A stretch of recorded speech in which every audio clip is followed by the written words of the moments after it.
warahmatullahi wabarakatuh.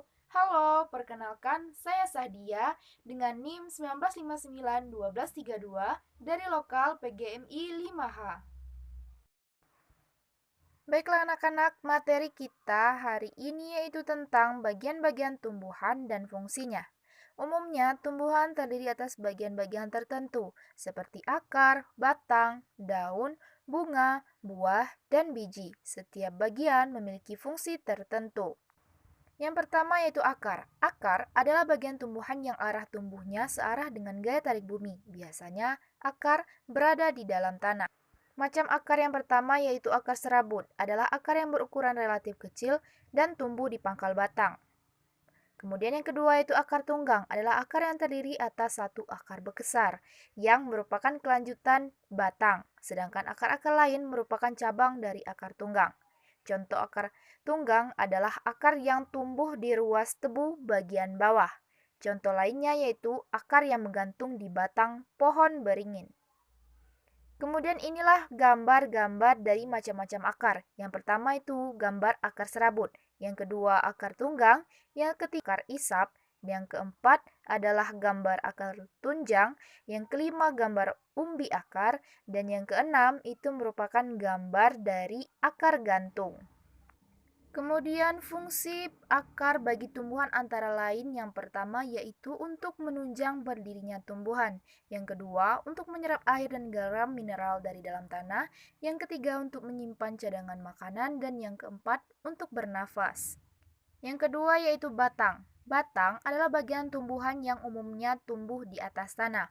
Arah tumbuh batang berlawanan dengan gaya tarik bumi atau mengarah pada datangnya sinar matahari. Misalnya, batang pohon jati, batang pohon asam, dan batang pohon mangga. Batang ada pula yang lunak, misalnya batang tumbuhan padi. Kemudian ini adalah contoh tumbuhan berdasarkan jenis-jenis batangnya. Bagi manusia, batang tumbuhan dapat menjadikan beberapa manfaat seperti membuat perabot rumah tangga, untuk bahan makanan, untuk bahan industri seperti tebu dan bambu, kemudian untuk alat transportasi.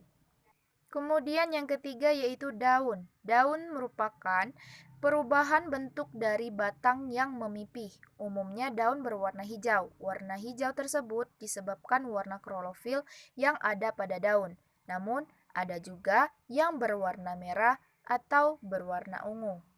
Nah, bentuk tulang daun bermacam-macam, antara lain yang pertama tulang daun menyirip, contohnya daun nangka, daun jambu, daun-daun mangga.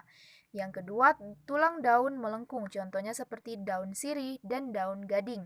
Yang ketiga, tulang daun menjari, seperti daun ilalang, daun pepaya, dan daun ketela pohon. Yang keempat, tulang daun sejajar, seperti daun tebu dan daun padi. Untuk lebih jelasnya, perhatikan gambar bentuk tulang daun berikut.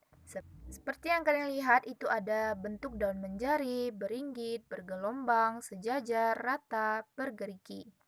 Kemudian yaitu bunga. Bunga merupakan alat perkembangbiakan pada sebagian besar tumbuhan. Adapun bunga memiliki bagian-bagian sebagai berikut, yaitu kelopak, mahkota, benang sari, putik, dan dasar.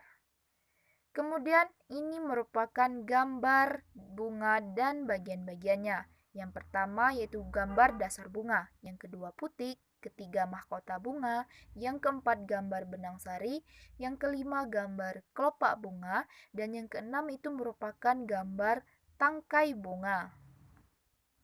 Kemudian buah. Buah adalah bagian tumbuhan yang merupakan perkembangan lebih lanjut dari bunga.